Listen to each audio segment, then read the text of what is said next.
දිවයින ආසන්නයේ තියෙන අඩුපීඩන කලාපයේ ඉදිරි පැය 6 තුල පීඩන අවපාතයක් වෙන ලකුණු පහළ වෙලා තියෙනවා. අනෙක් කාරණේ තමයි දකුණු අන්දමන් දූපත් සතල තියෙන අඩුපීඩන කලාපය මේ වන විට ක්‍රමයෙන් දුර්වල වෙමින් පවතිනවා. හැබැයි ඒක දිවයිනෙන් බැහැරට ගමන් කරන තත්ත්වයක් තමයි පෙන්눔 කරන්නේ.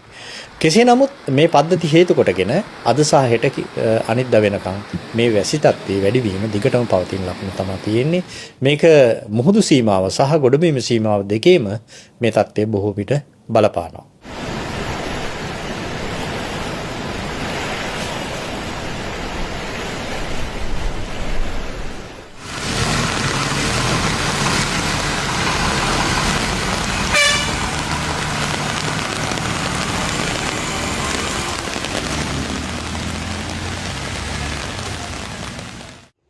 Dal Gassina, Silip.